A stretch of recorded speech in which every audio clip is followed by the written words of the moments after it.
Okay, one take, zero CGI. This is real Jean-Claude Van Damme, who used to be one of our alerts. I think he actually might still be for the sweet victory. Anyways, doing the splits between two Volvo trucks moving backwards. Bumpy roads and heavy winds. Also, shout out the drivers without even looking at what else is coming. For them to stay that close for his sake? That's what made me what I am today. Now I stand here before you. What you see is a body crafted to perfection. A pair of legs engineered to defy the laws of physics. And a mindset to master the most epic of splits. Yeah, shout out the drivers, if anything else.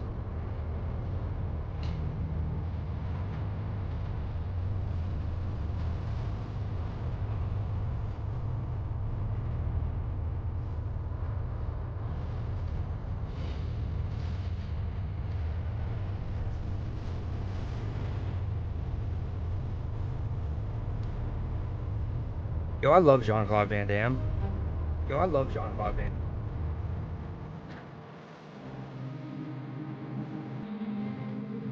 Yeah, this is 100% gonna be copy road.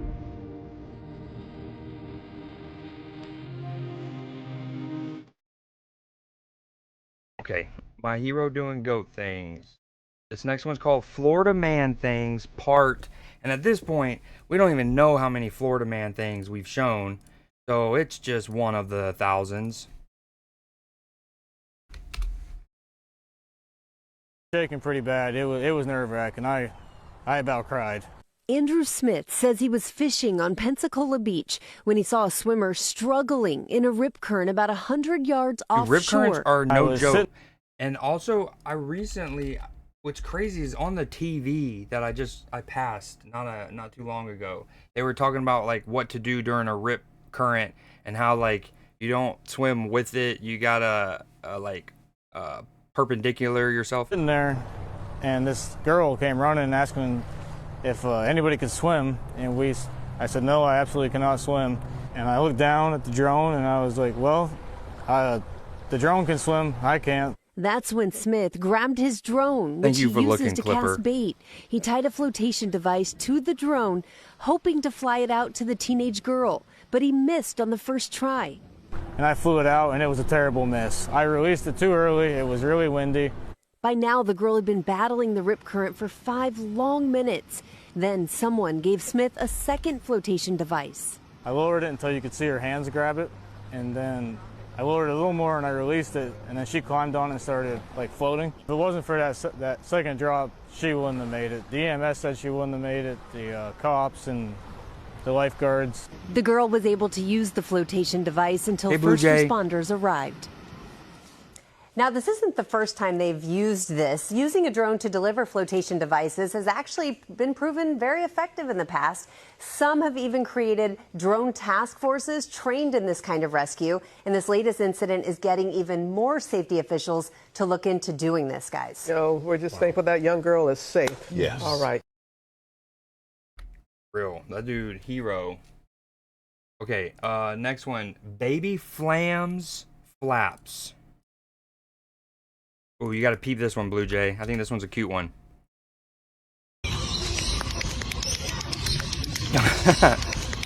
Baby flamingos, known as chicks, love to splash their feet in the water, turning it into a playful and energetic activity. This isn't just for fun. It helps them practice their swimming skills, strengthen their little legs, and prepare for the graceful wadding movements flamingos are known for. Splashing also keeps them cool under the sun and doubles as a way to bond and interact with fellow chicks.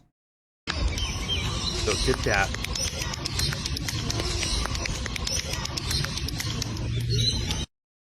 Pretty cool. Very cute. Alright, this next one. Where Life Takes Us. When friendship is worth the wait. Bjorn was a multi-time Olympic champion. Philip Boat had first seen snow 2 years before. What happened at the finish line would be remembered far beyond the race. Had first seen snow 2 years before. And we're at the Winter Olympics.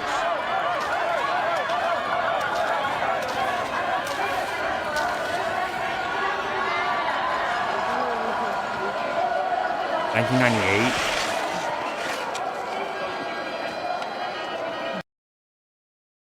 Wait, what?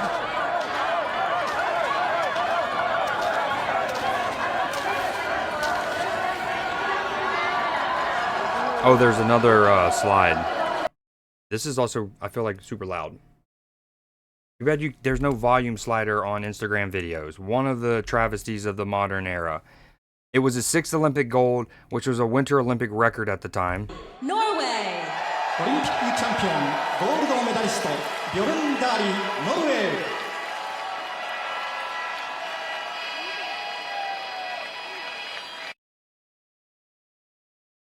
Oh, scheiße.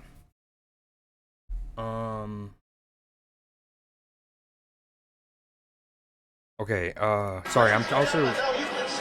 This is where it's tough, because I'm also trying to make posts. I've never been the type to, like, promote and, like, put a story out and, like, put things in the Discord channel, but I'm trying to get better at it, but it's really hard to do it, and, yeah.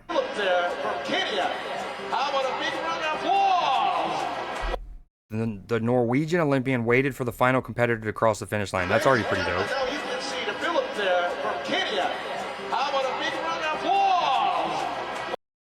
Okay. That competitor was Kenya's Philippe, who had first seen snow only 2 years prior.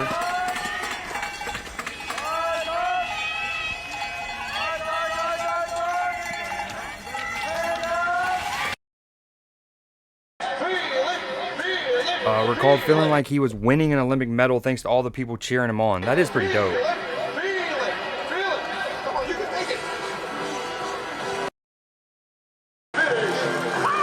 Why do these videos have to be 6 seconds long? Couldn't they have like half the slides and just the videos be twice as long? That's so dope.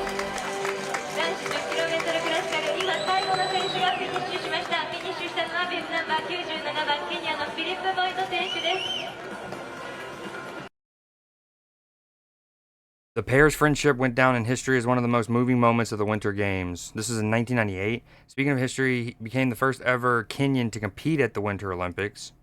He went on to compete at Salt Lake City and Turin. Hell yeah. His son was born weeks after Nagano.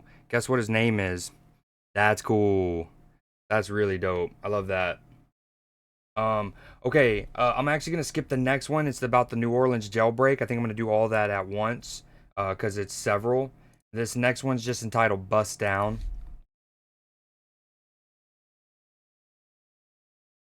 The Kiwi used car ad that has amassed 7 million views. Ooh, from New Zealand? Alright, immediately I thought this was TJ Miller. Who's now kind of like canceled, but he was in Silicon Valley. He was in the first Deadpool and stuff. When customers ask, how low can you go? Said the views on TikTok went from around 400,000 to 1.2 million in the next morning. Wow. That's hilarious.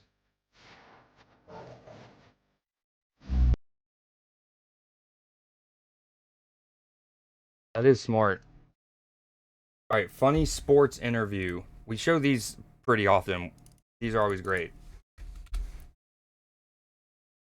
Yeah, when you're looking over your shoulder. You know, in the outfield, you get really bored because you don't have any friends. So I got no friends. Like, everybody's far away.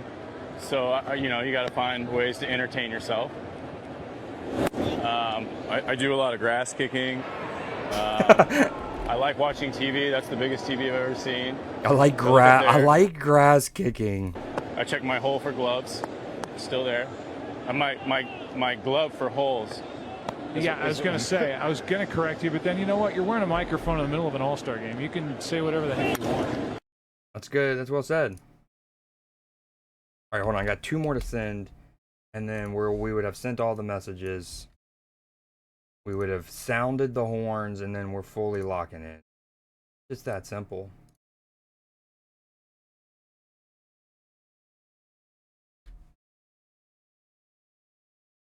All right, boom. Locked in, 100%. Next one's called The Last Supper.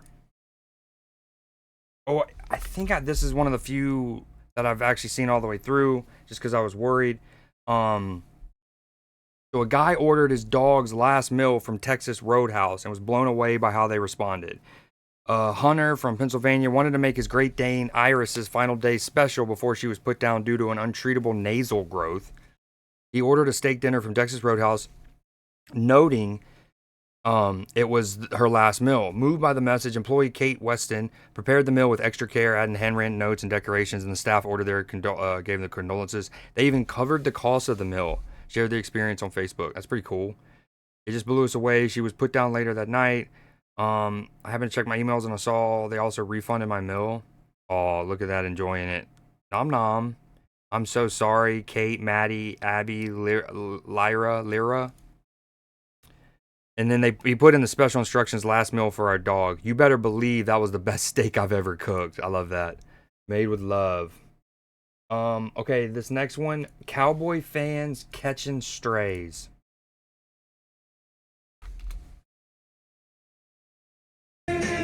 Conference finals appearance since 2000. The Stars, a hockey team, mind you, 6. Mavericks, 5. This isn't even the finals and like championship games and series. This is just the conference. Rangers 3, Cowboys 0.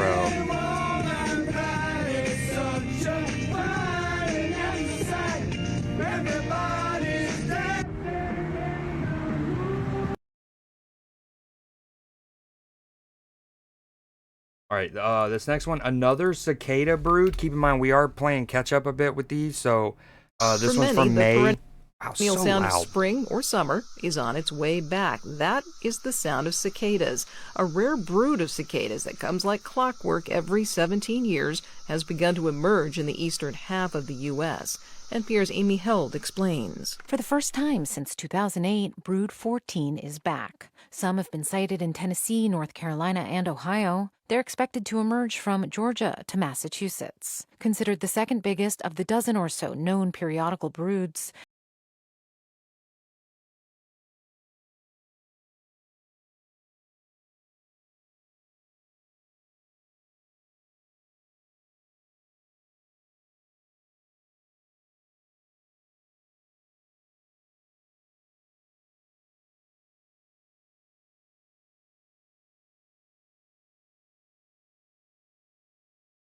My mic is muted. Thank you guys. Thank you. Thank you. Okay, so y'all didn't hear probably any of that. Okay, what I was saying was this documentary just mentioned about the known periodical broods. So after we get done with this, I'm going to show a clip from last year. It was around this time, maybe April of last year. And last year we had 3 broods simultaneously, and I went on a little spiel about that. What up, Katie? Let's go. Welcome in. Sauce Clipper, Blue Jay Hoodie, I see y'all. I went on a little spiel about how there's X amount of broods that are known, and they kind of have like their big spawn every X amount of years, and then it varies, and then every so often they'll overlap. And you'll have a couple in the same year. And that's what we had last year. Like literally any tree that you would look, if you go to any tree, anything with a leaf basically in my yard, and you looked under them, you would just see husk from when they spawned. So we're going to show that after. But I wanted to pause that because that was the case like last year. So this one's a rare brood. I think a lot of them come every like 17-ish years. But this one's a rare brood. Last year, I don't know if any of the broods were rare, but what was rare was the overlap. How many in the same year? they develop underground, then come out by the billions and buzz. That's on top of annual cicadas that emerge every year.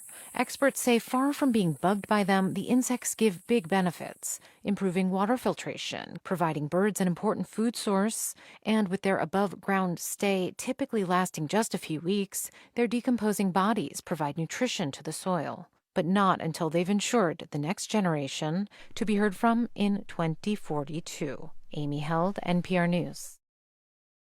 Okay, a rare brood of cicadas that comes like clockwork every 17 years has begun to emerge in the eastern half of the United States. For the first time since 2008, Brood 14 is back, emerging in Tennessee, North Carolina, and Ohio, eventually stretching from Georgia to Massachusetts. Dang. Basically the whole Appalachian mountain range. Considered the second biggest of the dozen or so known periodical broods. They develop underground before... Hold on, let me move Leia. They develop underground before emerging by the billions, and that's on top of the... Okay. Experts say the insects... We heard that. These are kind of cool. Their eyes are pretty gross, though. Gotta admit. Pretty gross. Okay, oh, hold on. We wanted to show the clip. Skirt. We're gonna do this. My dogs are going ham at something. I'm not entirely sure what. So this is the clip from last year. Right eye. We're eyes. And I look down, and me and that cicada are eye to eye. We're eyes to a lot of more eyes, I think. I don't know how many eyes they have, but we were boom. And for a second... Hold on, let me run it back. My camera was blocking. Everything's blocking stuff. Why is... We're eyes to a lot of more eyes, I think. I don't know how many eyes they have, but we were boom. And for a second, I thought I was dead. I thought I was going to get something. Like the... You know? Yeah, dude, it was... we had a stare off, and then what was... I honestly didn't know how they would react. Like, I didn't know if this was about to be, like, something that kind of hovered around you, like a wasp or something. But he landed, and I didn't even, like, need to flick it. And we had that intimate moment, and then it flew away on its own accord. And, of course, I was like, ah! Ugh. But, yeah. Yeah, it was very much... Because those eyes, as you saw, can get big. Those eyes. All right, the next one, hold on. Skirt.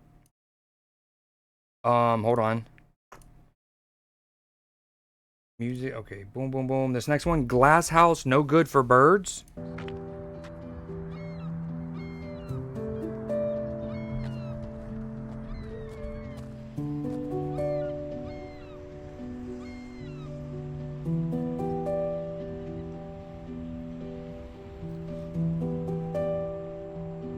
This one is a northern water thrush and another Nashville warbler and a spectacular rose-breasted grosbeak.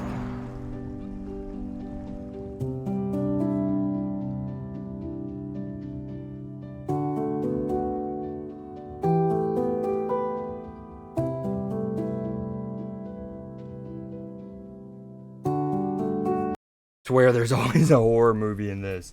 Hold on, all right, let me get caught up on y'all.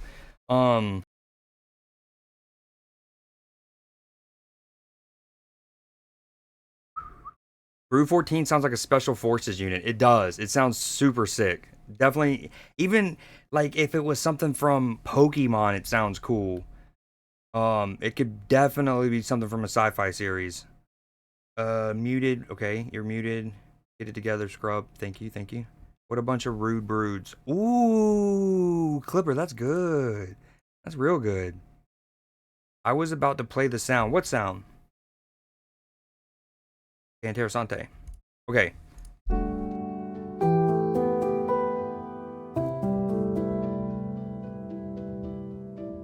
When we were notified of the event that took place, and that's... I'm glad you didn't, because that would have been an overload. What we can do to help. Okay, for years it posed a deadly risk. I'm sure it read this off, or it showed this, but for anyone who didn't feel like reading... Its massive glass facade led to countless collisions. Then in October 2023, a massive collision event sparked urgent action. A massive collision event. What in the Hitchcock? Wow. Partnered with Feather Friendly, registered, to install bird-friendly dot patterns on nearly 2 football fields of grass. Now, longtime bird monitor Dave Willier is reporting a dramatic drop in collisions. More than 1 billion birds die each year in the U.S. by colliding with glass alone.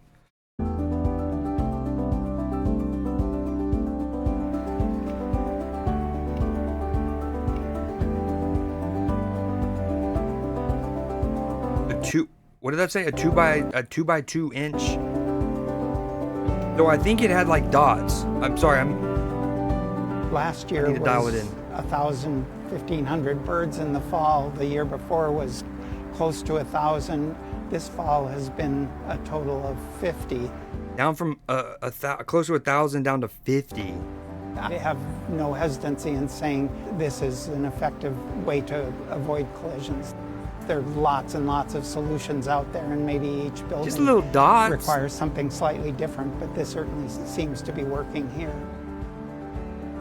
It's time to look forward, be pleased, use this as an example for other buildings, and maybe reduce this massive cause of bird deaths across the whole country.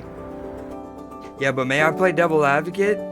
If there's too many birds, they gang up and they attack us. All the creatures below them, like elevation wise, but to them also hierarchically.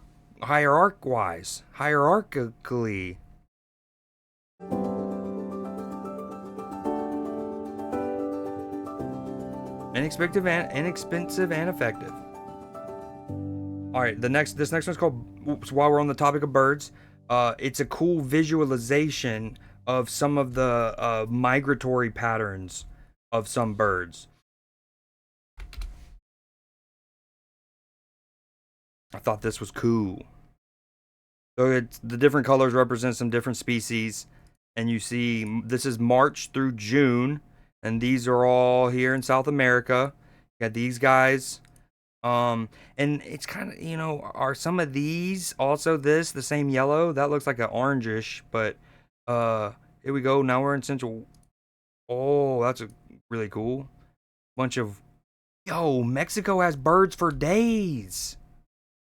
That makes sense because they're gonna be flying over land, a lot of the birds, right? So it kind of you either do, I guess, island hop, or you go along Central America up through Mexico. And this part of Mexico is really mountainous, so it makes sense, actually. Dude, this is cool. I only watched the first like 2-3 seconds, and then I was like, yep, showing that on Newsday. This is still March through June. This is just their spread.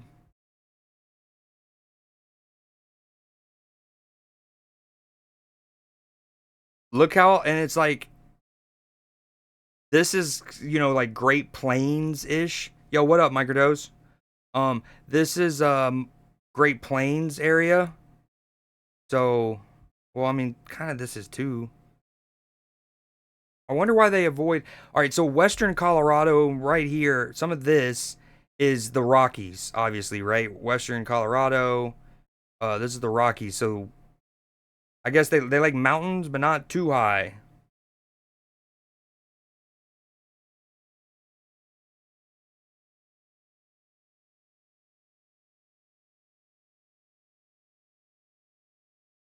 Definitely felt like it needed sound. All right, this next one's not like wholesome, but I just thought it was cool. So, a high school in Georgia has built a new football stadium, and it is a venue. 62 million buckaroos. Buford, Georgia. Wait, hold on. Maybe there was sound there, and hold on. It's not working for your boy.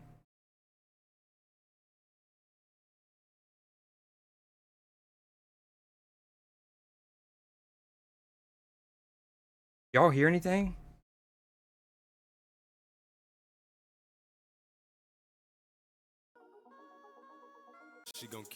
Okay, so it's this. All right. Oh man, it's that video. Okay, man, dude, having 2 videos in a row without audio, not a good idea. Note to future Creed. I need to get my story straight. My friends are in the bathroom getting higher than the Empire State. Still can't fix the roads. True. For me, just across the bar, my seat's been taken by some song. This is pretty badass.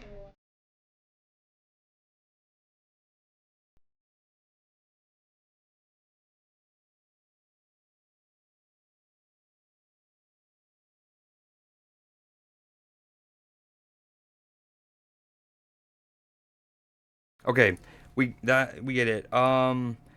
This next one's called My Dream Job, or definitely one of them.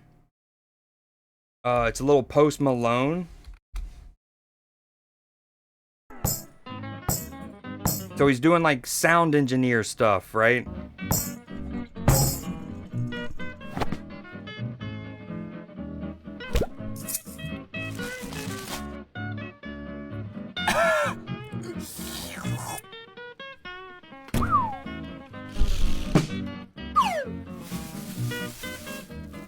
Like using a little bag, a plastic bag, to represent the cigarette burning and then going to ash.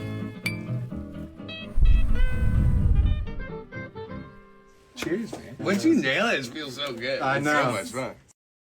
Okay, so that reminded me of another clip that we have from this channel. So this was taken out of context by, I think, Z. Speaking of Mr. Zakdos himself, this was definitely taken out of context, but we will still show it here. Let me get that out of here. This full screen. Bang. Used dildo, and then we wrapped it in tin foil, and then we banged it against a cuckoo clock.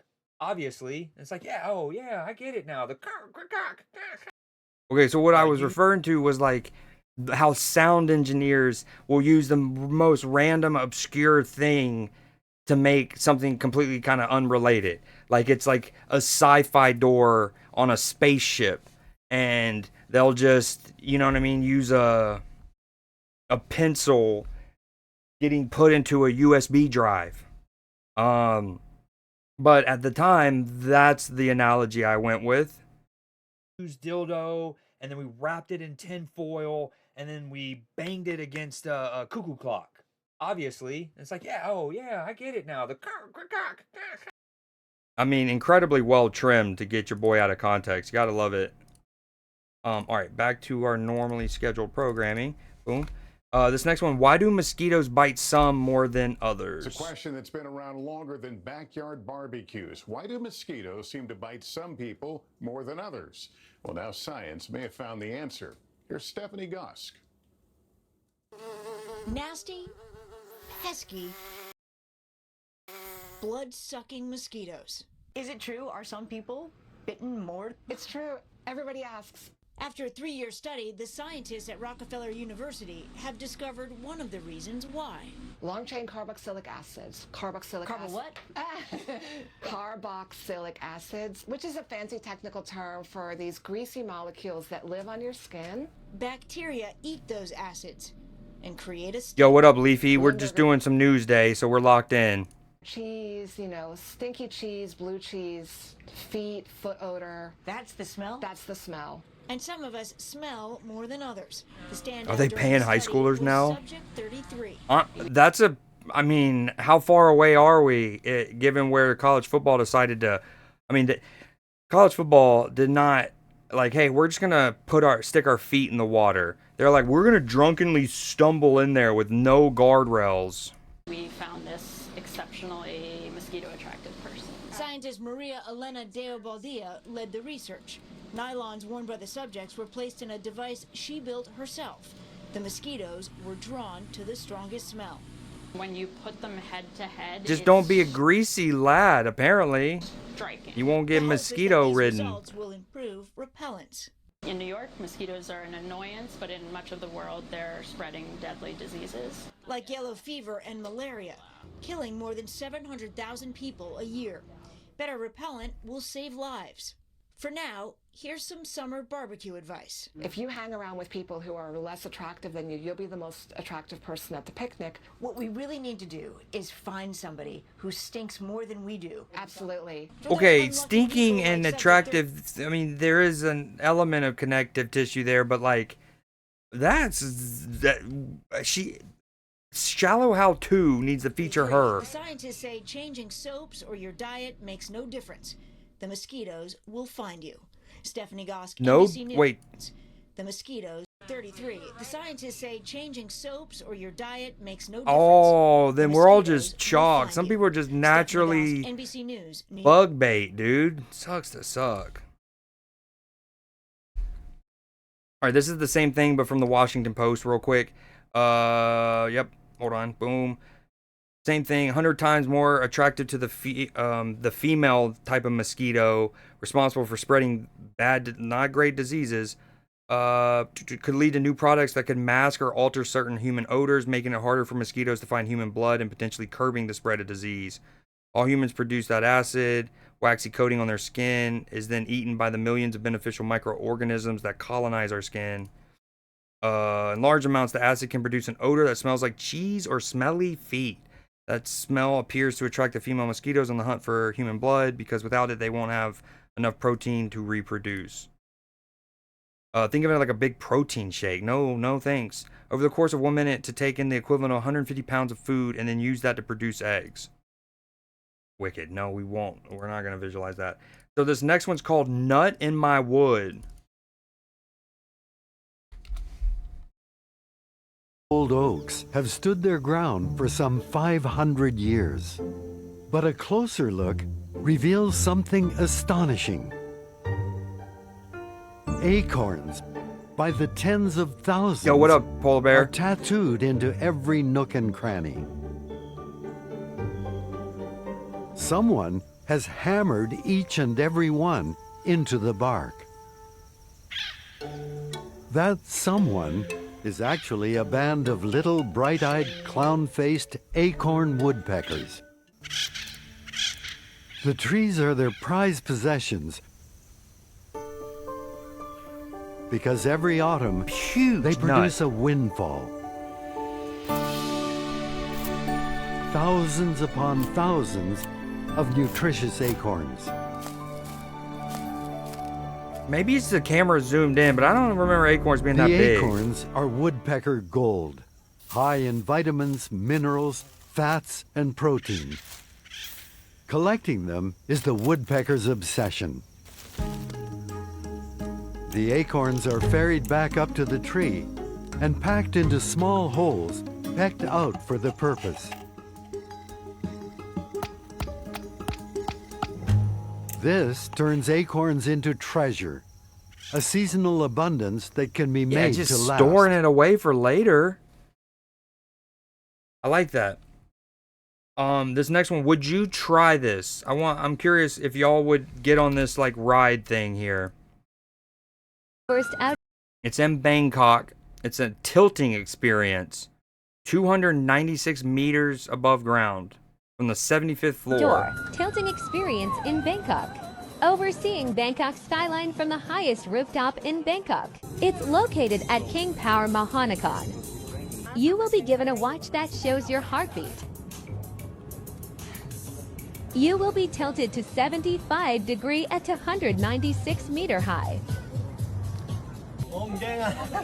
I don't know.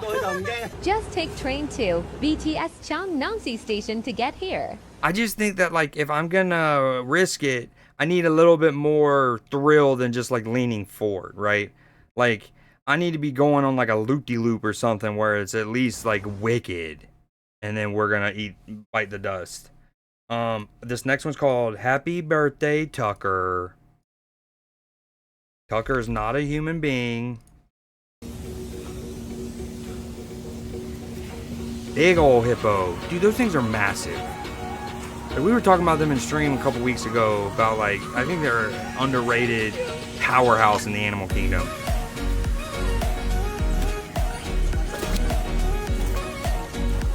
Kinda gross though. The way he eats.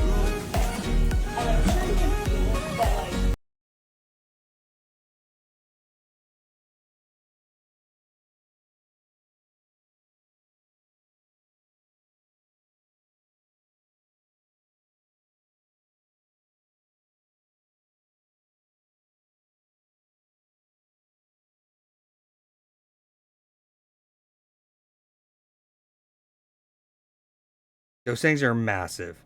We love Chris Evans and Pedro Pascal. Dakota Johnson. Also Dakota Johnson, so fine. And we are playing. Good luck, Sue in Bangkok. Pedro goes first. I wrote The Notebook. So they're trying to guess the movie off of the quote. God. The Notebook. To me, you are perfect. Oh, Love Actually. It's written. Love Actually. It's written. Let me do the whole line. Okay, I'll try. I came here tonight because when you realize you want to spend the rest of your life with somebody, you want the rest of your life to start as soon as possible. When Harry met Sally. Jeez, Right on. Chris, you're good at this game. That's 2 for Chris. You had me at hello. Jerry Maguire! Come on, come on. Jerry Maguire! Come on. Look into my eyes. I wish I knew how to quit you. Brokeback Mountain. It's you. I don't know which one of the two says it, so I'm going to try them both. Oh, gosh. We'll always. Casablanca. Yeah. Does Ingrid Bergman say it, or does Humphrey Bogart? We'll always have Paris? That was a good one. Yeah. I liked it. We'll always have Paris. You jump, I jump, remember? You jump, I jump, so they're going to Casablanca's the only one of these I knew off the top, I think. They're going to Oh, and Jerry Maguire. jump, right? They're going to jump off of something? I don't want to say her names. That'll give it away. I'm trying to think of obscure lines, but they're... Titanic? Titanic! Chris, look into my eyes. Here we go. You have bewitched me, body and soul. And I love you. Is that... I did it pretty good. Pride and Prejudice? Bro. Bam! Maybe. Wow. Incredible, dude. Chris Evans knows his rom-coms. Also, speaking of movies, Sinners is so good. I can't recommend it enough. Standing in front of a bull. Asking him to love me. Oh, man. Notting What a Hill. movie. That's a clip I've seen. I love... Have you not seen Notting Hill? All right, No, movie night. When I see your face, I see gray. Oh, that's this movie. That's me. I say that line. Who won? We actually have a tie between Chris and Dakota. What's the prize? dude, all three of them are very cool people, seemingly. Burger King's viral marketing loophole got their logo on football's biggest stars without paying them millions. Burger King pulled off one of the smartest marketing plays ever, and it only cost them a few thousand. They sponsored a small, unknown football club, Stevenage FC, just to get, well, I mean, they're not unknown, just to get their logo into the FIFA video game. Why? Because in FIFA, players can transfer stars like Ronaldo and Messi to any team, even Stevenage. Then they launched a challenge, score goals with Stevenage in FIFA and win free food. Suddenly, the world's biggest names were wearing their logo on social media. The result, massive viral exposure, millions in brand value, and all from a team no one had heard of. Very smart. Confused? Let me take you back a few steps. You haven't heard of the Stevenage Football Club, right? Well, neither did we. But we realized that even though they were at the bottom of England's 4th division, they were going to appear in the same video game that all the expensive players were going to be in. And that's when almost 2 years ago, we decided to sponsor Stevenage. Because if we put our logo on their real shirt, FIFA 20 would have no other choice but to put us in their game. Introducing the Stevenage Challenge. We invited gamers across the world to choose Stevenage in any game mode, sign the best players for the team, and play with them. For every goal that they shared with a football star on Twitter, we gave them rewards. The news took the gaming community by storm. The best kids in the game, the Stevenage, they had Burger King as their sponsor. Oh, Lawrence! Oh my God! Football food, what could possibly be better? That is pretty smart, this next one, not wholesome per se, but deaf wicked is what I labeled it. What? Okay, hold on.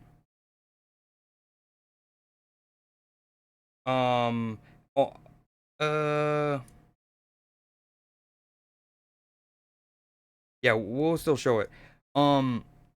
So here we go.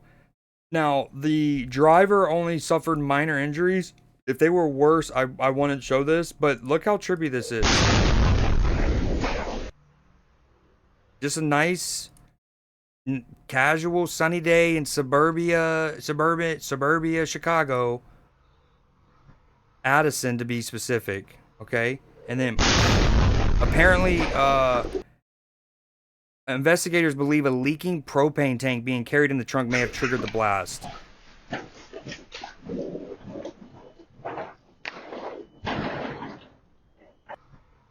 This is it in slow motion. Dude.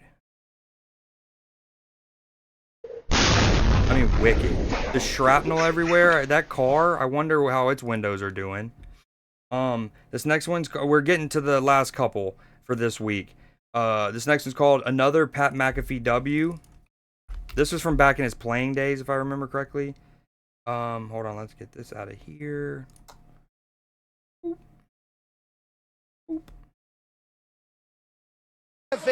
Heard about your family and your husband's service to our Colts legend Pat McAfee helped provide a car to a military family after he heard their vehicle broke down.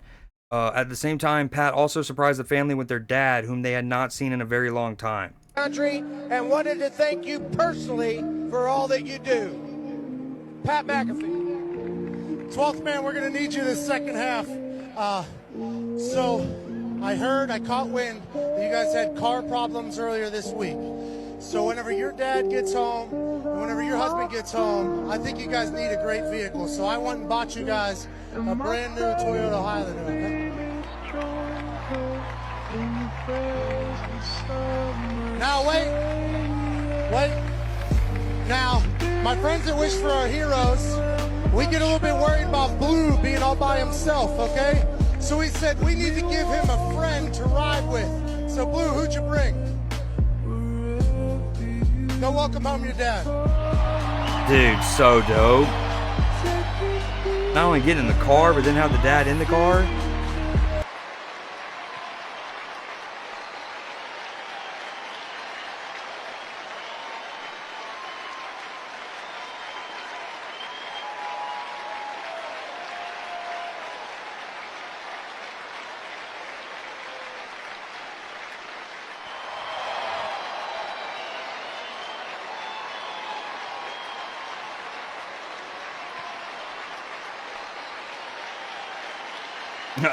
Blue going giving the hug too. That's great. Dude, I love that. All right, and then the last one for this week, just to round us off, it's two Liverpool players, so I'm being biased, and it's Harvey Elliot and Ibrahim Konate, aka Ibou. I think I'm going to try to make this into a moat for the channel.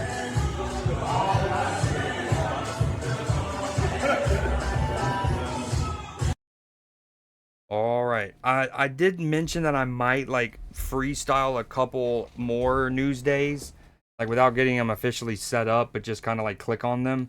But I think I'm gonna call it there. Mute my audio again.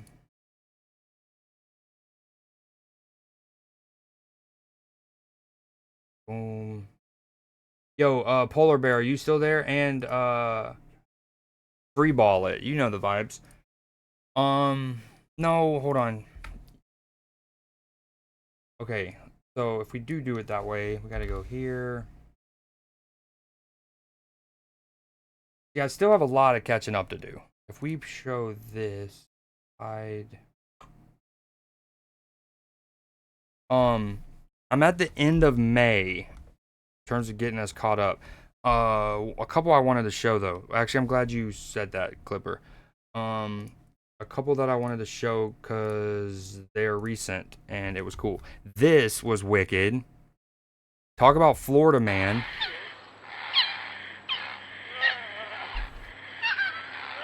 "74-year-old man goes in waist deep." I hate hearing the dog yelp, whelp, yep, whelp, whatever. But the dog, it says, he jumped in, saved his dog. By the way, while keeping the cigar in his mouth. Somewhere it mentions that they did get the dog to the vet and it wound up being completely good. And the guy wound up just getting like scratches and a couple, maybe a bite or something. I mean, he's more than waist deep. That dude is in there. And I think we'd all do the same. Even maybe, I guess the question is, for a gator that size, I think we'd all definitely do the same. I think the real question is where does the scale rest? Where it's like, how big does the gator get before you not do it? And the answer might be there's not a limit, but then the question is like, well, how big does a gator need to be before you at least hesitate?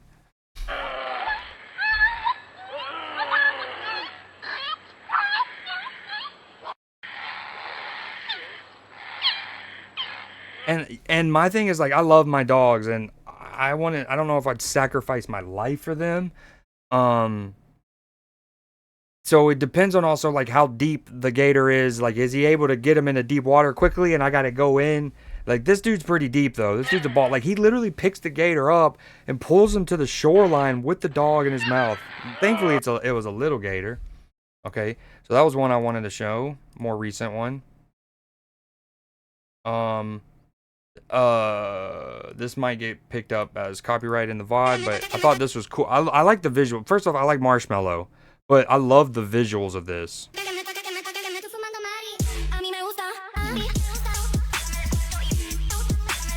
These little, I mean, books, but they kind of remind me of not necessarily like VHS boxes, but those like the Sega Genesis cases, like the big old cases, and like that Super Nintendo and Genesis era games came in. I guess 64-bit as well. But the Sega ones in particular, I remember being them. They were kind of thick.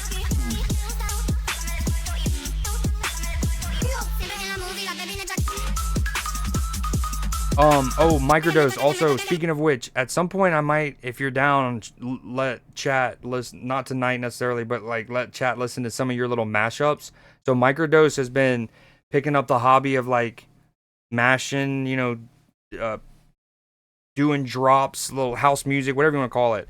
And he's been sending me some. The beginning of the one you sent me a couple days ago is actually really fire. I love that mashup. Atari cartridges is another good one. There was it wasn't a Blockbuster. It was like a mom and pop's video game and movie rental store in one of the towns near where I grew up. It was literally, which is kind of cool to even say, a mom and pop's video rental store. But Polar Bear was in NA on the like main strip before you go over the river, and that like brick thing. Remember renting Busby? By the way, Busby was a part of my stream. I had an emote for Busby, and the case for Busby was the like profile picture for my Discord for a while. But yeah, that I like what it would do was it had those like thick plastic cases, clipper. And then obviously, so to rent out a game, they would like put the game in there and then have like their own printed out cover art and like a thick plastic. Anyways, that's specifically what these remind me of, but all in the same era. Well, the Atari's a little bit before that, but okay, that was cool. Love Marshmallow.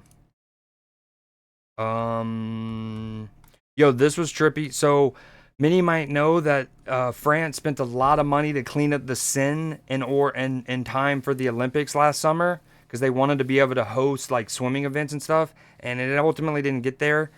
But the effort that they did to try to do that still paid dividends because now it says they reopened public swimming for the first time in a century. Now it's in like certain zones, not only because there's still stuff that's like a little maybe too not good to swim in, but some of it is also got to be kept for like boat navigation. Like it's got to be navigable for the boats, right? So you'll see here, it's kind of like at a lake almost, where you have like a little swimming area, but it's well and truly in the waters. What if this is actually a scam and this actually doesn't let water just pour us in, right? And this is like a different pool of water. But nah, if I mean, that's cool as heck.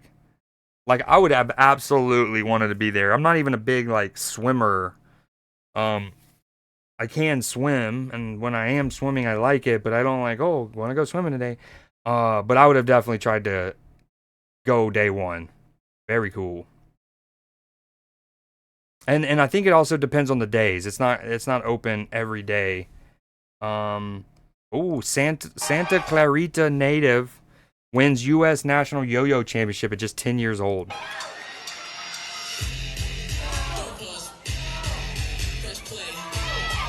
Okay, this is my goat. Yo, he's got a hype man in the crowd. Hype man. Gator bigger than half. And how old the dog is. Yeah, I get, yeah. I don't know. Because, like, the older it is, you're like, oh, well, if it's already kind of, like, on its last leg, so to speak, yeah. But then it's like, the bond is also deeper by that point, 4 to 5 feet for dog. Any bigger dog, probably dead. 4 to 5 feet on the gator. Yeah. Any bigger, probably, yeah. Like I said, I'm not going to say, I love animals, love my dogs, but I'm not sacrificing my life for them.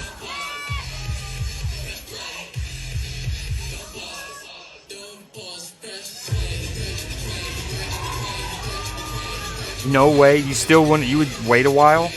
Now, so that's another question, Clipper. What would it take for you to believe that even a sectioned out area like that is safe to swim in?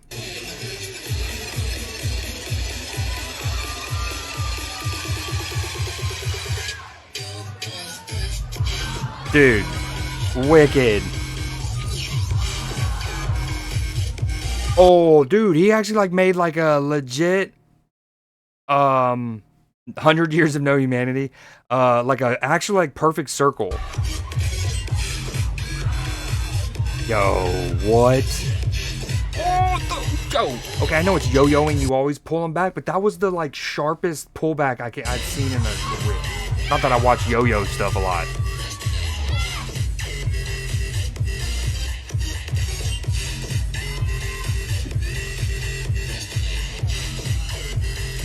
I like how he's got a jersey, like he's sponsored. Wait, that kind of looks like Team Liquid, though. Like the gaming org. So I wonder if it's maybe just wearing one of his favorite gamers, and not necessarily he's got his own. But if he's got his own jersey with the number, that is so cool. All right, this kid, a 10-year-old from Santa Clarita, discovered yo-yoing in 2024. What? He's only been doing this for a little over a year? They went to the Niagara Falls. They're from Santa Clarita. They went to the Niagara Falls, and he picked up yo-yoing? I don't follow that. I don't, but that's cool. But you're like, that's just hilarious. You're 10. You go on a vacation across the country to the Niagara Falls, and something about that, I'm so bored. I'm gonna pick up yo-yoing. And not that the Niagara Falls are boring, but the whole cross country trip, I'm sure. According to his father, he's been obsessed with spinning objects since he was 2, often taking apart old electronics to collect motors. Years of lightsaber play, hell yeah, may the force be with you, and sword practice sharpened his coordination, but yo-yoing quickly became his passion, blending technical challenge with artistic expression. Superstar.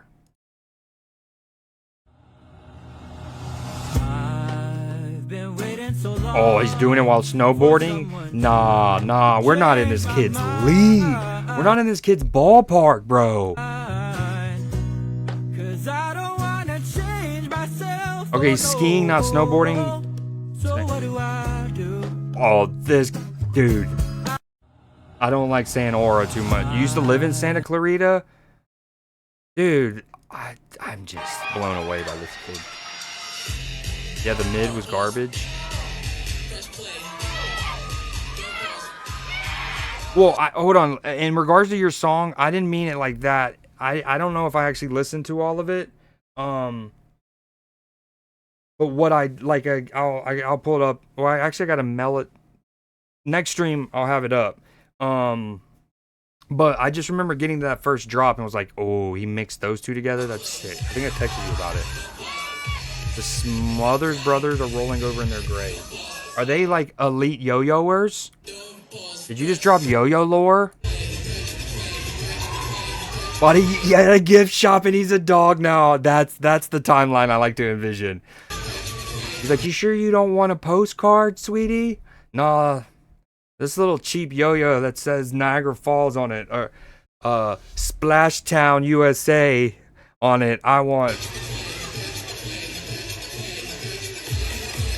No, hold on. At one point, I just want to get to that perfect circle. I also like his, like, He-Man, Excelsior, Power Rangers, Megazoid little pose there.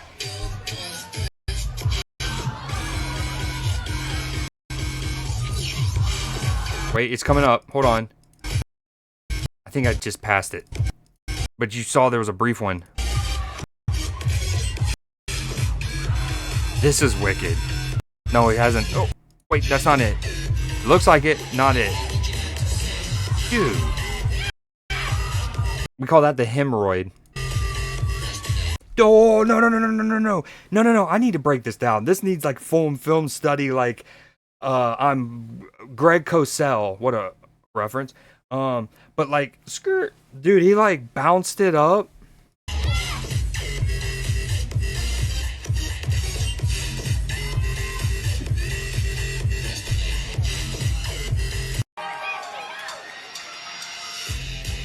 All right, okay, sorry.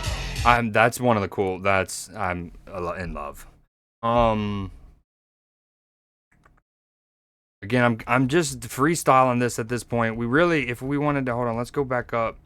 We're up there.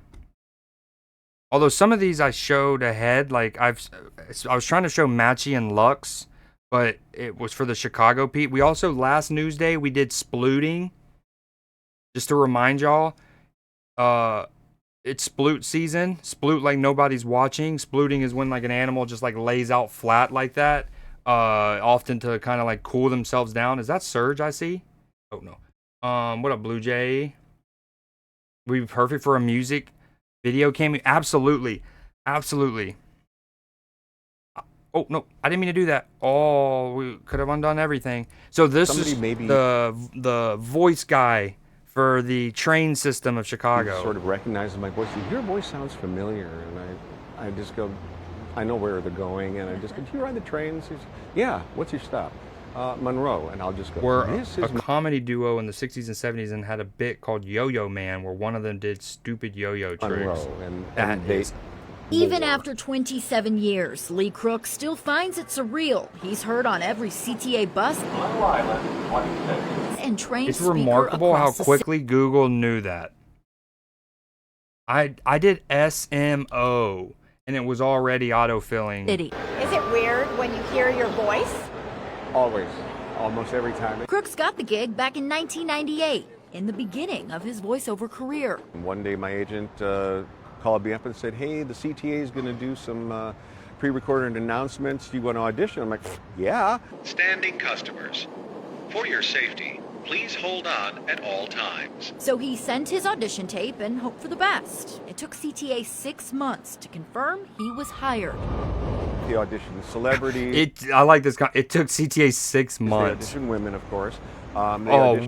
Trust me, we really vetted everyone. This was the most rigorous audition process maybe that it's ever been done outside of Hollywood. People from other cities, they auditioned very Chicago-sounding people, Chicago locals, and I'm just grateful I got the job. It's a job he's always done from his home audio booth in Milwaukee. Okay, we need Matchy and Lux here. 1, 2. Oh, dude, I feel like there's some proud Chicagoans, Chicagonians, who are like, in Milwaukee. He sends the tracks to a producer with CTA, and he says usually the scripts are pretty simple. There's one location customers always ask him to recite. The stop I hear the most, for some reason, is Staten Lake. They want to hear, this is Staten Lake, and I don't know why.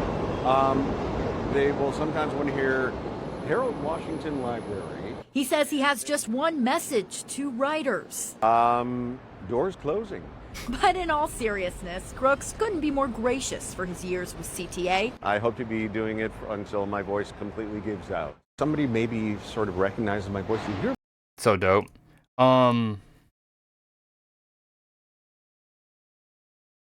Scrolling. All right, we're getting close. Here we go. Again, this is doing it this way. I do run the risk of it being like AI and not getting the full chance to vet them. Most of them, again, we do a little bit. I don't know what I'm doing here. What is this? Okay, she's putting tape on her backside. Oh, stop it. Wait, what is this? Stop it. Is there like a catapult or something? What are we doing? Confused about what's happening. Is this a slide for the poop? Is this a slide for the poop? Oh no, it's a horse toilet. Oh, so you can poop on the back of a horse, just like your dreams. Molly. The wrong. Oh. Wow, who would ever want to dream that though? Like you're on the back of a horse. That means you're like just pooping on the horse. It doesn't go through the horse. Oh my God, she's even making mane for it. She made it into a wig. Oh no. Where are you gonna? Wait, that's such a small area to drop your. This person's a Yeah, murderer. that's a good point. That's such a small area. No. She's a murderer. This is a nightmare. You know what I say to that toilet? Nay. No. Nay. No. Nay. Don't put this in the show. If this is in the show, I will not be here next week. She's a murderer. That's funny. Ooh, this is actually really cool. So for any of you who might have heard of or have seen the show The Pit, which I haven't seen, but I'm a huge HBO nerd. So as soon as I heard it, I told a lot of the people that I know that love those kind of medical dramas, like, you should check it out. I mean, the HBO rarely misses. And apparently The Pit is fantastic. What's cool is it's loosely based on a real group called the Freedom House. Before modern paramedics, there were, hold on, it might tell you. What did your dad do for a living? Postal worker, 40 years. Did he ever do any volunteer work at the hospital? No, but when he was a kid, he was a medic for the Freedom House ambulance service. That's incredible. I will be in as soon as I can. Thank you. Clipper, what are you referring to? The tracks. Are you saying the synergy from going from the yo-yo video to the train tracks video? Or what you saying? Frank Underwood versus Sophie Barnes. I don't remember. Is this porno? This porno? Guy's a legend. Oh, freaking Eastbound and That Down. looks like ST elevation. That could be bad. Oh, no, that's just because we're pacing your right ventricle. Willie, I'm impressed. After all these years, you still remember your medical training. Well, you couldn't See, but this is, hold on, this is why I like to do it the way I do, because I really want to have the comments blocked. Hey, Eli, what did you do? Okay, I'm sorry I had to stop it early, that one, but we got to get this something here. Basically, so before modern paramedics, there was Freedom House, an all-black team of first responders in 1967 Pittsburgh. Okay, sorry, the show Pitt is not loosely based on those. The show Pitt did something that kind of like honored them. It mentioned them in the plot line. In 1967 Pittsburgh, who pioneered emergency medical services as we know them today. Trained in advanced life-saving techniques, they set the foundation for modern EMS, yet their contributions remain largely overlooked. And then people are in the comments arguing like they're not overlooked. I would say that I hadn't heard about them until this thing. And apparently that show The Pit is also like really accurate medically, or at least they say like it really shows the like toll that being in those high pressure situations and seeing the things they do as frequently as they do can take on you. The Florida Everglades are in trouble and nature is feeling the squeeze. These alligators are crowding what's left of the water. The severe drought is drying up one of the largest wetlands in the U.S. Entire sections are vanishing. Airboat tours shut down. Water levels critically low. At this point, my business has been shut down for 5 weeks consecutively. We're unable to run airboats through the marsh because the landscape is completely dry. The wildlife is migrating to the last remaining ponding areas, but even those last remaining ponding areas are drying up. Nearly 85% of Florida is in moderate to extreme drought, the worst in over a decade. It's forcing wildlife like these gators to adapt to muddy canals, killing fish and shutting down local tourism. This obviously isn't wholesome. I think this is also the problem with freestyling it, but this is kind of like more real news. Access. And with little rain in the forecast, conditions may get worse before they get better. The Florida Everglades are in trouble and nature is feeling the squeeze. These alligators are crowding what's left of the water. The severe drought. Okay, showed that. I don't. The good news about doing it with this technique, though, is I get into the videos, I get in and out of videos much quicker.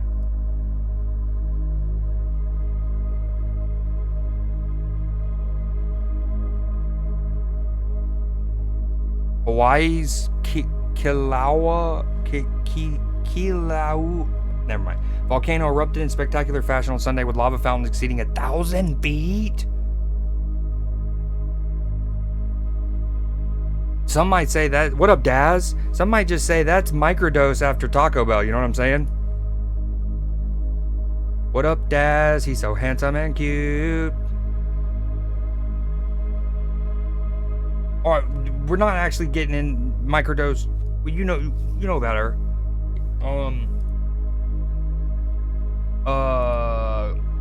Clipper, both of y'all bad. Yo, this is stunning.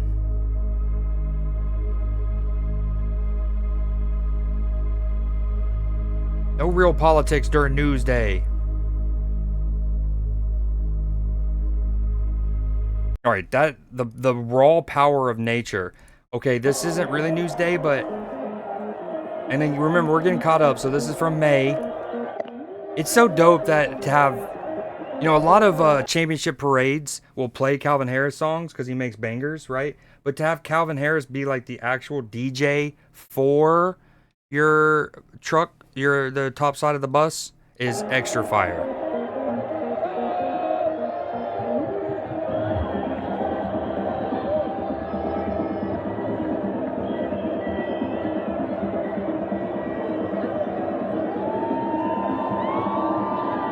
All I'll say to add some levity, maybe Biden couldn't talk because of the drought. He was, you know, cottonmouth. You know, we've been there. You and I definitely have been there. Dude, I want that jacket so bad for Christmas. I need to order it ASAP before the next, like, we're getting close to that period where last season's merchandise is phased out and they get this upcoming year's, and that retro, oh, it's so good. All right, we're gonna do one of the best traditions in sports. We will pause here momentarily for the playing of so taps loud. at the Dallas National Cemetery. Oh, this is cool. Just beyond the outfield wall at Dallas Baptist University is Dallas National Cemetery, the final resting place of over 6,000 veterans and their families. 60,000, sorry. Every day at 7 p.m., Taps is played over the loudspeakers at the cemetery and can be heard at the ballpark. So every game day at 7 p.m., the game is paused and the park goes silent. This is really dope. It kind of reminds me of, for those that know, you know, Iowa college football, the college football stadium at the University of Iowa is right next to a children's hospital that's kind of tall, and so like kids at the hospital can like watch the game from their rooms and stuff. And one of the traditions is, I think it's third quarter, but at one point in the game, essentially everyone in the stadium turns and waves, and so the kids watching now have a, you know, I don't know how much the average attendance for a University of Iowa game is, but let's say 70,000 people turn and look. Very cool. So I like the concept of like pausing the game and doing that. And umpires stand to face the flag to honor the veterans in Dallas National Cemetery. And we will pause here momentarily for the playing of taps at the Dallas. What is TAPS? What does that stand for?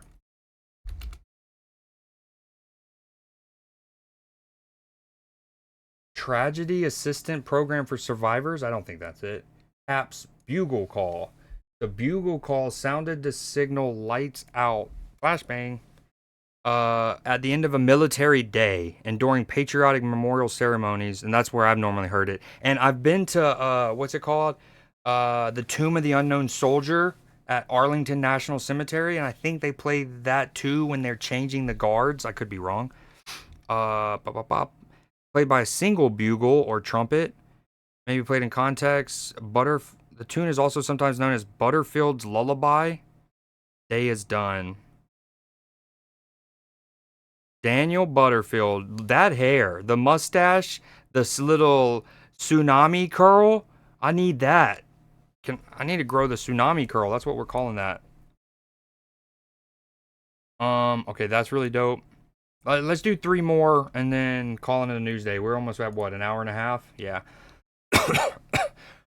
China just replaced parking attendants with AI robots. Actual robots. They glide under your car, lift it up like it's nothing, and move it. I think it does have remains, microdose. Now, the question is, let's say it says that there are 8 people or whatever remains in there. Are they actually 8 different people, or is it 3? Some did they, that's a good question. Into a perfect parking spot with no humans needed. Anyone who doubts the ability of automation and cars driving on the street and avoiding dogs and people and cats, just take a look at all of this automation right here.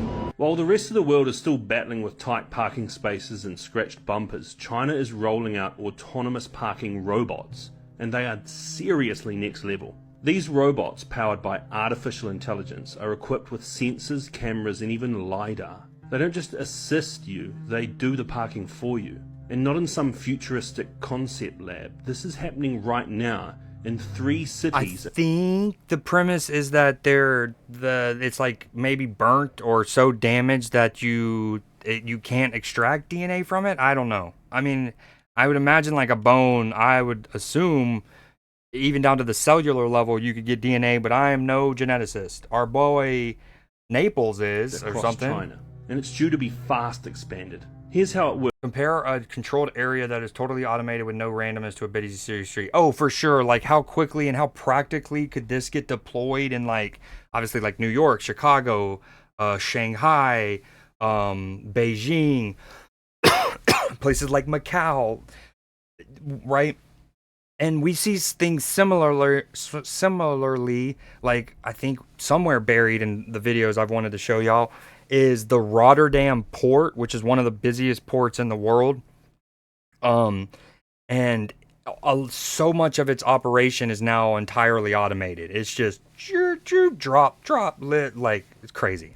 Works. You pull up to a designated drop-off zone. The robot slides underneath your vehicle, completely autonomously. It lifts it. I thought that's how it started, Hoodie, but I also was under the impression that, like, as conflicts happened, when the time arose where we had another unknown remain, they like added to it. Like there was one from the Marines, one from the Army, but I could be wrong. Using a hydraulic platform and glides across the floor to park it in a perfectly optimized space. No steering wheels, no reversing, no stress, nothing. They utilize AI algorithms. Yeah, I think the true genius of this is in those controlled environments like a parking garage or a parking deck where you could speed up things by not having, the person who's like, they've never been in a parking deck before. So you know how it kind of like double helixes, right? Like there's the people who are like very timid and nervous going through that or just aren't good at parking. I imagine speed up efficiency GPS, there. Real-time mapping to avoid obstacles. They calculate routes and park cars with jaw-dropping precision. Tighter parking than humans could ever achieve. Right, that's the other thing probably too. Getting more cars per area. They're even maybe used to move illegally parked cars back into legal zones, known as enforcement robots. It's like the reverse putting a boot on your car. It's like we're past putting a boot on your car. We don't want it to stay there, actually. We want to literally move it. In cases, these robots are completely replacing traditional car parks, offering increasing the parking lot capacity. So maybe that's double or even triple the space. Yeah, exactly, like Rotterdam's. Footprint. It's hyper efficient, zero emissions, and almost maintenance free. The car doesn't need to run at all while it's being parked. It's not just cool tech, it's a game changer. Imagine cities without tow trucks. And no more. It's kind of also trippy moving a car while it's in park. You know what I mean? Or circling the block for 20 minutes. No stress, no accidents. Just drop off your keys or don't. They don't even need your keys. And let the machine handle the rest. And this might not be the start. With China investing heavily in smart infrastructure, it's likely we'll see things AI powered like parking robots in places like airports, shopping centres, residential complexes all across China very soon. Meanwhile, most other countries are still arguing over who gets the best parking spot. China's letting the robots decide, and honestly, they're doing a damn good job of it. How long before we see this in our cities? Okay, speaking of parking and Asian nations, I've seen. So I don't know how. I don't know how, like, prevailing it is, or I don't know how, like, if it's in every city in every part of Japan or whatever. But I saw once where, like, let's say it's a kind of like a warehouse, or it's a place of business that a lot of people need to go to in Japan, and it's got a pretty decent sized parking lot. That apparently it's like their culture where if you're one of the first people to arrive, where I know in a lot of other countries, definitely in America, if you're one of the first to arrive at work, you're taking the best parking spots at the front. Apparently, at least in some communities in Japan, it is kind of like the norm to deliberately park further away, right? And I think now, when you have this, of course, do you have the people who will then, some people you give them an inch and they take a mile? Well, you have people who like exploit the kindness and the good nature of what I'm talking about and what I'm about to say. Absolutely. But I guess the premise is things are going, like, this is kind of like the optimistic, naive way I would want to look at it. It's like, and why I love it from Japan is, if I'm getting to work early enough, like, for this to matter, clearly things have gone well enough in my day and maybe the night before where I got to wake up early. I had a nice night of rest. I didn't have traffic. I didn't have burnt toast. Like, the morning went smooth. And chances are some of the other people, especially if they're not habitually late, right? Chances are some of the other people have had a bad morning and that's why they're late. They unlucky in traffic. The kid wouldn't get burped right before giving it to the babysitter, whatever the case, right? And so I think some of the premise is I've gotten here early enough. I have the time to walk further and not be late, and things have went well enough that I'm gonna go, and then I'm gonna leave that space for somebody who's coming late because clearly something's happened, and they have less time to get into work, and so they can park closer. And I'm like, that's so dope. Probably a wee while longer, but in China, it's already a reality. They're living 50 years in the future. I don't know about 50. All right, let's do two more. When we flew over this, I said, this is it. When we met Carr in 2008, his nonprofit foundation had signed a 20-year contract with Mozambique. His plan was to import animals from all over Africa. Well, step one, we had to remove 20,000 traps and wire snares that were left in this park, left over from the war. Right, like, first you're like, oh, from poachers and stuff, from decades of poachers, the traps are still there. It's like, nope, Civil War. Wicked. Get rid of all those, because when I first came here, I mean, we think we had 5 or 6 lions, maybe. In a million acres. 6. In a million acres. And the lions that we did have, most of them had 3 legs because they had stepped in a trap or something. And then second, some of the species were just gone completely. So we went on a process.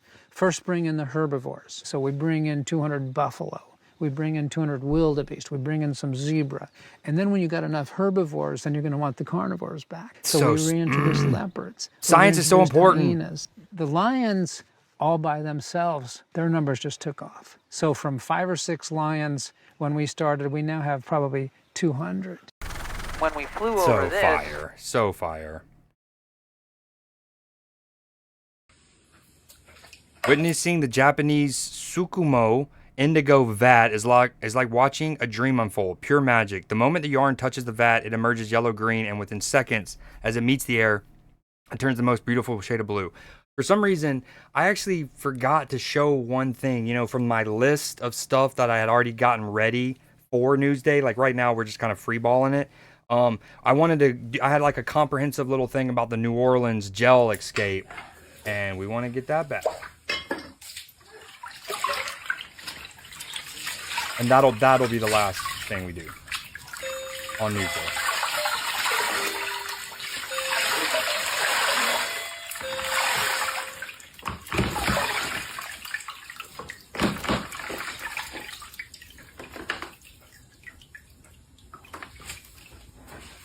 Yo, that was trippy. It went from looking like, you know, like noodles with soy sauce on it to this gorgeous blue.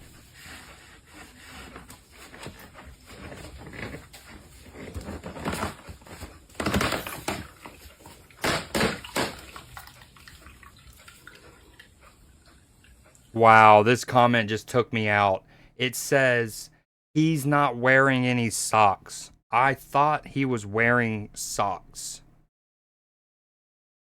He's got like that much indigo residue on him, I guess, that he's got black feet. He's doing black feet. You can't do that, sir. Yo, look how soft it looks now.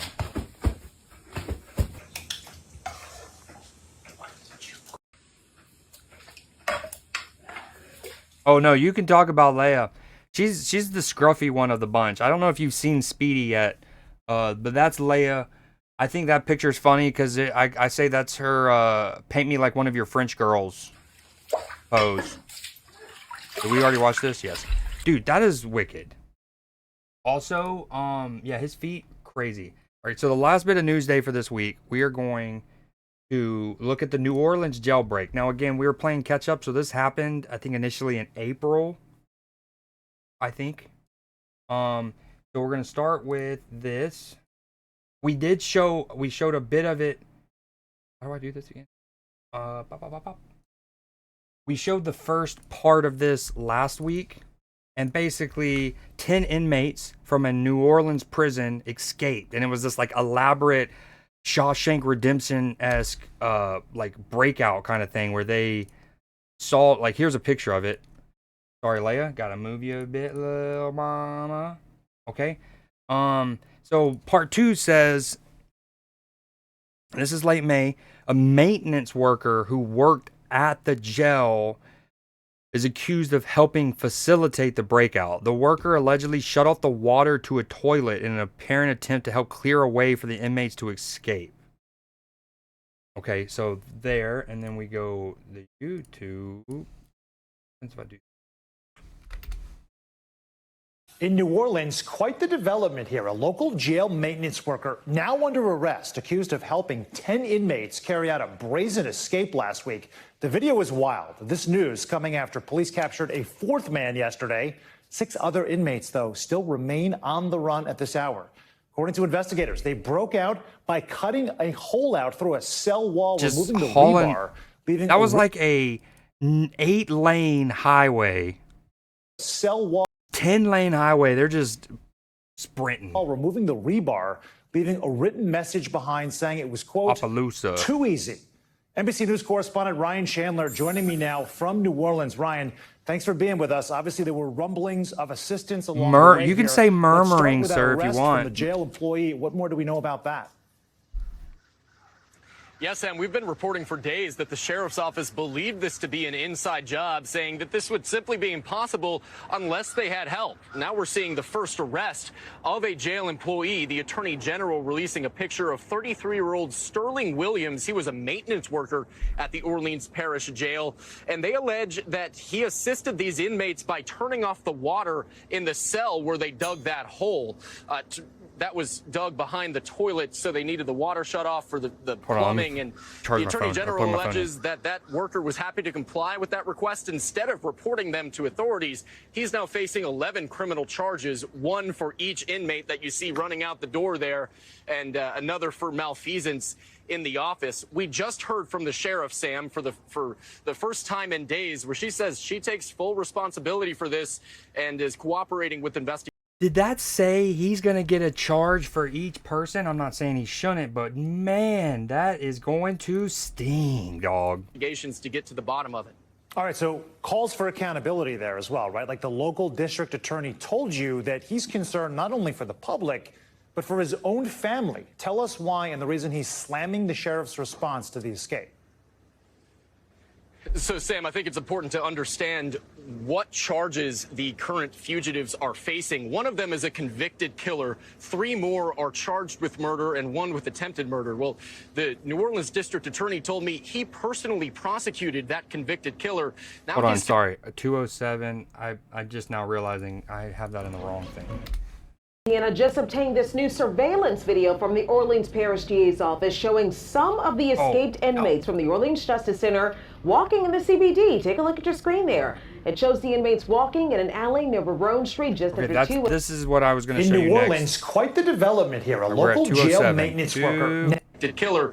Now he's concerned not just for his own safety and his family's safety, but for the safety of his prosecutors and the witnesses who put themselves at risk to put these men behind bars, worried that vengeance might be on the mind as these people are still unaccounted for. He's saying this is a public safety threat for every minute that passes without apprehending them. And he says the sheriff dropped the ball, that she should have not only not allowed this to happen, but when it did, told the public about it earlier, saying that she let hours go by before the public was notified, Sam. Hours going by, and now, of course, time of the essence. Ryan Chandler, thank you so much for that report. Thanks for watching. Stay updated about breaking. Indiana just obtained this new surveillance video from the Orleans Parish DA's office. Dude, they're just chilling. Just walking the streets. Some of the escaped inmates from the Orleans Justice Center. They almost, if you didn't know better, because they're all wearing essentially the same thing, you would think they were part of like a bachelor party, and they were too drunk and they took the wrong turn. Walking in the CBD. Take a look at your screen there. It shows the inmates walking in an alley near Barone Street just after 2 a.m. This is on Friday. That's about an hour after the jailbreak happened. Indiana just obtained this new surveillance video from the Orleans Parish DA. Okay, so now, okay, this is when they had caught the 5th of the 10. At this point, they had caught the 5th of the 10 that had escaped. A 5th fugitive was caught as a maintenance worker at the correctional facility, faces charges for helping the 10 inmates escape. Faith Ibou is in New Orleans with the latest. Good morning, Faith. Yeah, good morning to you, George. That 5th escaped inmate was captured last night at his grandmother's apartment, but a source tells ABC that it doesn't appear that the grandmother knew that she was harboring a She's gonna be fugitive. so pissed. Gotta love the word malfeasance. Another fugitive on the run from the New Orleans jailbreak captured. This as authorities expand the investigation into whether the massive security. Okay, hold on. We saw this. We saw that this. to someone else's attention. Nearly a week since the jailbreak, 5 of the 10 escapees still on the run. New surveillance video showing 3 of the fugitive inmates in an alley an hour after they all escaped. One of them, Their convicted basketball killer, program. Derek Groves. He's proven he's willing to kill. I say that because Bruce Pearl has a rocky history, not because of Victims of the fugitive sport per inmates se, on but edge. because of Bruce One Pearl them and his rocky opening up history. about his concerns while asking ABC to only use his voice. I was thinking about getting out of town because this guy could come back and look for my address and come in and shoot me, on a couch. Well, Robin, the suspects are moving too quickly, tipped off investigators.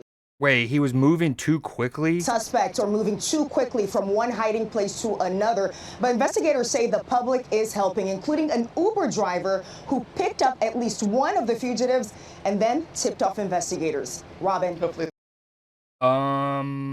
Okay. This is, so in one fell swoop, they also 3 more captured inmates 6, 7, and 8. Who escaped nearly 2 weeks ago. They are back behind bars this morning. Police shared their pictures on social media this week. Linton Van Buren Leaving was 2 found sitting on a left, bench 9 and near a 10. department store in Baton Rouge. 2 others, Leo Tate and Jermaine Donald, were spotted just north of Houston. Those 2, they led police on a high-speed chase before finally being caught and taken into custody. Now, their arrests mean 2 of the 10 fugitives are still on the run. That includes 32-year-old Antoine Massey, who faces domestic abuse charges, as well as 27-year-old Derek Groves. He faces 3 counts of attempted murder, second attempted murder. These are their photographs right behind me again. Antoine Massey and Derek Groves. Okay, and then so again, because we were behind, I figured I'd go ahead and get all of what I had, and I think when we're done with this here in a minute, we'll be fully caught up on not Newsday stuff, but on the jailbreak stuff. 2 men still on the run. So 2 men at this point, right? And then this is when they caught the 9th inmate, Antoine Massey. In developing news tonight, another inmate who escaped from a jail in New Orleans last month was found and arrested, leaving 1 more inmate on the run. Law enforcement there says Antoine Massey was found at a home in New Orleans Friday afternoon. They say a Crime Stoppers tip led to his arrest. The Formula One jacket kind of goes hard. The 33-year-old was being held Also, on speaking of hard, this dude looks badass. charges of domestic abuse and car theft. The one on the when right, he the and police officer on the right. 9 other inmates escaped back on May 16th. Hold on, wait, Louisiana, okay. Yo, Louisiana State Patrol, that badge is actually kind of sick. Normally I make fun of Louisiana, a lot of us do, because it's the boot, right? But it looks sick on a police badge. When he and 9 other inmates escaped back on May 16th. Police say Massey will now be taken to a state facility outside the area, and additional charges could be coming. Derek Groves is now the last inmate of the 10 still on the run. All right, so this is now them honing in on that Derek Louisiana Groves. Attorney General Liz Murrill officially charges the 10 men who broke out of the Orleans Justice Center with simple escape. Derek Groves is the last man on the run after U.S. Marshals captured Antoine Massey Friday. As Gabby Killett reports, experts say Massey could be in talks with authorities after his arrest. They're going to definitely want to talk to him at length. Experts say investigators are likely asking escapee Antoine Massey for his help in determining exactly how 10 men broke out of the Orleans Justice Center last month. Joe Jackalone is a retired New York Police Department sergeant and professor of criminal justice at John Jay College in New York. He says officials are likely further investigating whether more people from inside the jail help the men escape. But if they can, maybe they make a deal with him, saying if there was people on the inside that helped you with this, maybe we won't, hit you too hard with additional charges. Fox 8 legal analyst Joe Raspani says reaching such a deal could be complicated. You can't be the arsonist and try to get credit for putting the fire out. Good analogy. So if he was the one who instigated this, or one of the ones, it depends on what they're going to want to give him something for. Raspani says even if Massey talks, it's up to police to determine if his information is worthwhile. Most people get a chance to give information to the police at some time during their tenure in their Okay, we get this. It's recognizable. Jackalone adds that despite the ways Groves may have changed his appearance, one human feature is almost always recognizable. Nose? Things that never change on people are their ears. So, I mean, if you take a look at pictures, no matter how people try to change, the ears are always the same. Yeah, that was dumb of me. Because one of the easiest ways to change your appearance is just to get those little glasses that boom, and then the nose. You know what I'm talking about? The eyebrows and the nose? That's the easiest way. Why would I say nose? I'm so dumb. Anyone with information on Derek Groves' whereabouts is asked to call Crime Stoppers at 504-822-1111. And the reward for any information that leads directly to Groves' arrest is $50,000. And you can stay anonymous. Do not buy new windows if you live in You don't have to be labeled a narc, and you get 50 racks? Okay, so this is the final piece of this whole little saga that I have for now. And I think as of this moment that Derek is still on the run and he's still not caught. This is a New now, Orleans police this is a 14-minute long video. We're not going to watch the whole thing. But I did think it was interesting because this basically says, feds say Derek Groves studied these past New Orleans jailbreaks to pull off his own escape. And joint press conference with a number of different law enforcement agencies. 27-year-old Derek Groves is one of the 5 escaped inmates, and he's still at large tonight. Derek Groves, that's the big question on where he is, and some people have turned in tips. We heard from Darlene Costanza, who says that there were a number of tips, 1,500 tips that had come in. As for Derek Groves, that is a different story. He appears to have vanished.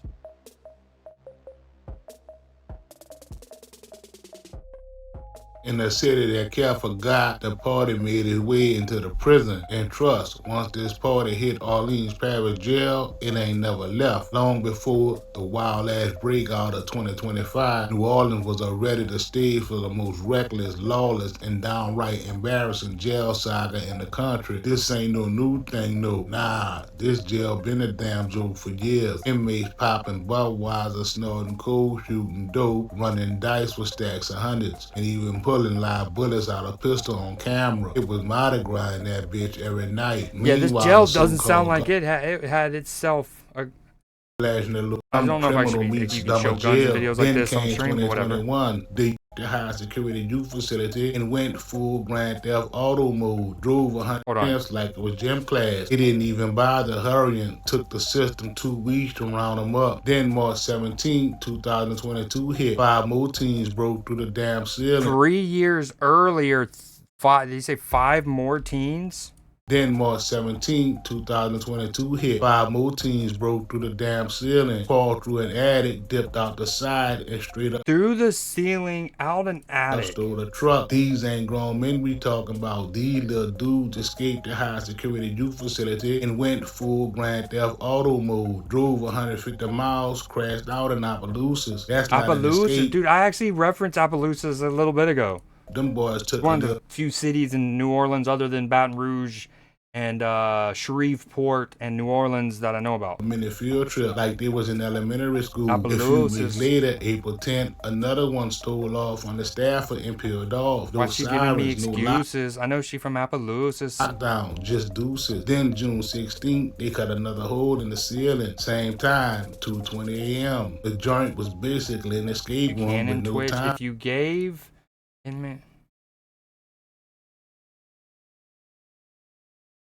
Speaking of that, has anyone played our the community Minecraft realm any recently? Bridge City How's that saved going? its biggest L for July 17, 2022. All right, so we get it. Like basically, there is this jail is not well ran, I guess. At a hotel. Just 3 years earlier, 5 teenagers had broken out. That's wicked.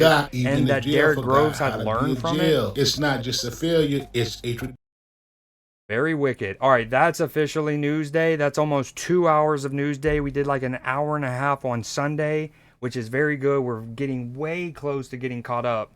And then we're going to be giving you the breaking news. Breaking news. Oh, no, you don't need to apologize.